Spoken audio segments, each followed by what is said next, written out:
Bienvenidos, queridos hermanos, con ustedes su hermano en Cristo, Jaime Cárdenas, en este su programa Conociendo el Concilio Vaticano II, porque la verdadera santidad comienza con un sí a Dios. Empezamos in nombre di Patri, et Filii, et Spiritus Sanctus. Amén.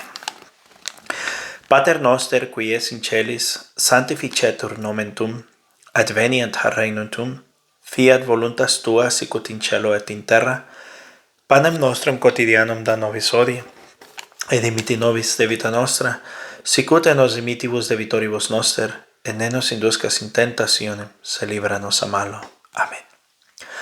Ave Maria, gratia plena, Dominus tecum, benedicta tu in mulieribus, et benedictus fructus ventris tui, Iesus. Sancta Maria, Mater Dei, ora pro nobis peccatoribus, nunc et in hora mortis noster. Amén.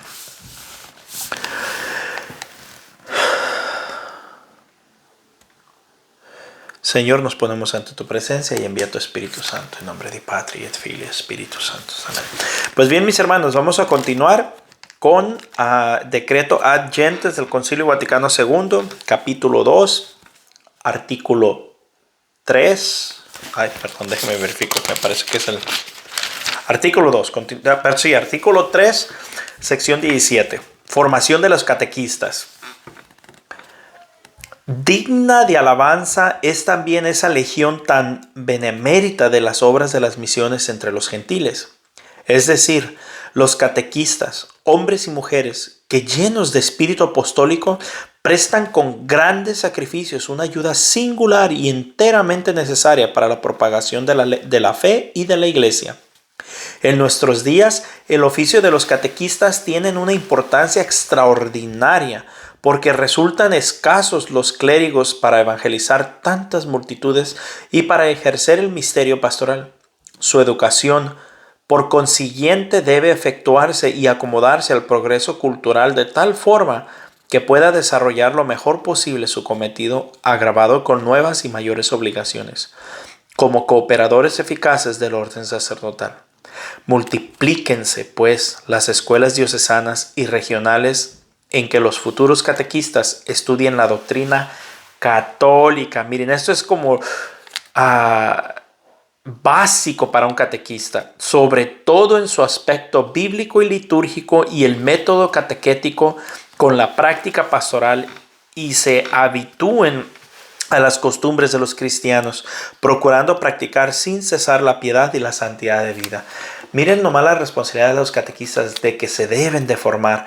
Mas sin embargo, a mí me ha tocado ver cada catequista si no tienen ni idea lo que la iglesia enseña. Y según son catequistas, el catequista debe de formarse, debe de conocer, debe saber de las Sagradas Escrituras y obviamente tratar de vivir una vida cristiana, aunque eso nos aplica a todos.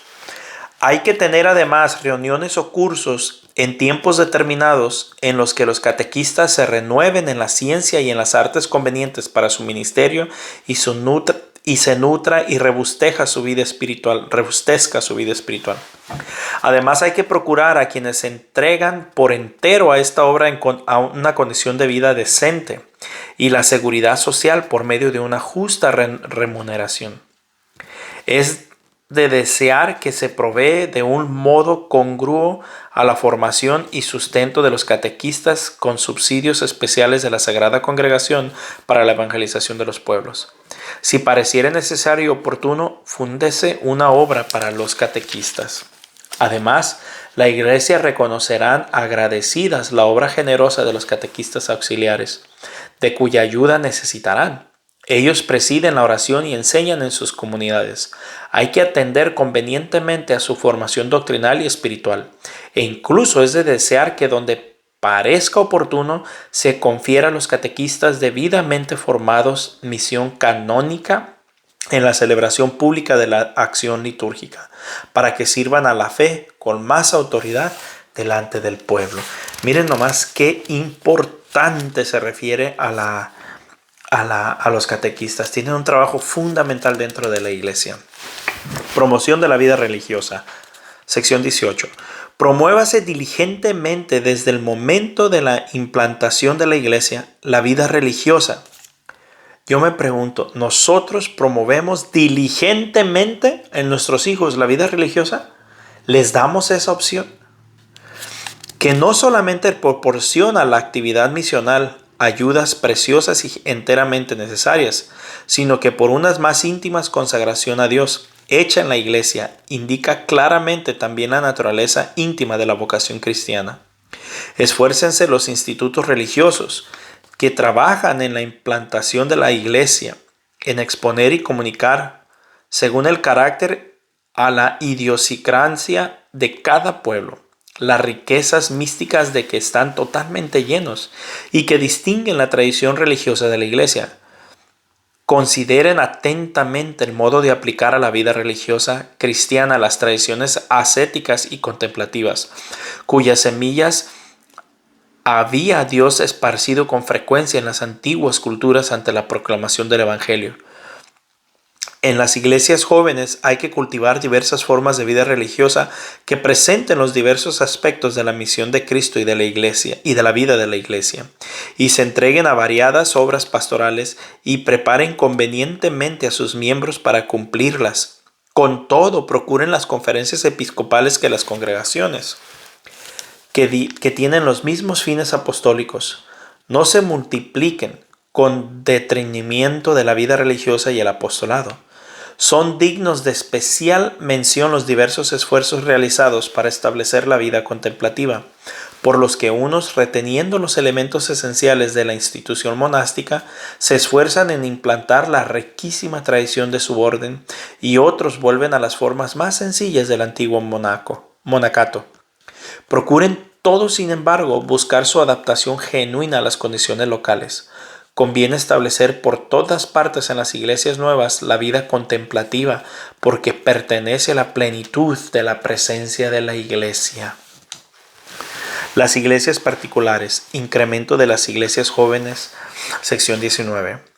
La obra de implantación de la iglesia en un determinado grupo humano consigue su objetivo determinado cuando la congregación de los fieles, arraigada ya en la vida social y conforma de alguna manera a la cultura del ambiente, disfruta de cierta estabilidad y firmeza, es decir, está provista de cierto número, aunque insuficiente, de sacerdotes nativos, de religiosos y seglares. Se ve dotada de los ministerios e instituciones necesarias para vivir y dilatar la vida del pueblo de Dios bajo la guía del obispo propio. En estas iglesias jóvenes, la vida del pueblo de Dios debe ir madurando por todos los campos de la vida cristiana. Miren, esto nos aplica a nosotros. A medida que vamos caminando en un camino de fe, de formación, deberíamos de ir madurando en la fe. Todos, de una manera u otra. Renovadas según las normas de este concilio, las congregaciones de fieles, con mayor conciencia cada día, se hacen comunidades vivas de fe, liturgia y caridad. Los seglares, con su actuación civil y apostólica, se esfuerzan en establecer a la sociedad el orden de la caridad y de la justicia. Se aplican oportuna y prudentemente los medios de comunicación social. Las familias, por su vida verdaderamente cristiana, se convierten en semilleros de apostolado seglar y de vocaciones sacerdotales y religiosas. Finalmente, la fe se enseña mediante una catequesis apropiada, se manifiesta en la liturgia desarrollada conforme al carácter del pueblo y por una legislación canónica oportuna, se introduce en las buenas instituciones costumbres locales. Los obispos, juntamente con su presbiterio, imbuidos más y más del sentir de Cristo y de la Iglesia, procuran sentir y vivir con toda la Iglesia. Permanezca la íntima comunión de las iglesias jóvenes con la Iglesia universal, cuyos elementos tradicionales deben asociar a la propia cultura, para aumentar con un cierto efluvio mutuo de fuerzas la vida del cuerpo místico. Por ello, cultívense los elementos teológicos, psicológicos y humanos que puedan conducir al fomento de este sentido común de la Iglesia universal. Pero estas iglesias, situadas con frecuencia en las regiones más pobres del orbe, se ven todavía muchas veces en gravísima penuria de sacerdotes y en la escasez de recursos materiales. Por ello, tienen suma necesidad de que la continua acción misional de toda la iglesia les suministre los socorros que sirvan sobre todo para el desarrollo de la iglesia local y para la madurez de la vida cristiana. Ayude también la acción misional de las tinieblas, fundadas hace tiempo, que se encuentran en cierto estado de regresión o de debilitamiento. Estas iglesias, sin embargo, deben organizar su plan común de acción pastoral y sus obras oportunas para aumentar en número, juzgar con mayor seguridad y cultivar con mayor eficacia las vocaciones para el clero diocesano y los institutos religiosos, de manera que puedan proveerse a sí mismas poco a poco y ayudar a otras. Actividad misionera de las iglesias particulares. Sección 20. Como la iglesia particular debe representar lo mejor que pueda la iglesia universal, conozca muy bien que ha sido enviada también a aquellos que no creen en Cristo y que viven con ella en el mismo territorio, para servirles de orientación hacia Cristo en el testimonio de la vida de cada uno de los fieles y de toda la comunidad. Miren, nosotros diario debemos de luchar por dar un buen testimonio, pero también recuerden que nadie es perfecto, que todos vamos a tener defectos, errores. A veces la gente quiere exigirle a uno algo que ellos mismos no pueden vivir. Piensan que porque uno está entregado a Dios, porque uno sirve, porque uno predica, porque uno evangeliza, tiene que ser uno perfecto. Y la realidad es que no es así. Tampoco debemos de ser unos descarados pecadores, pero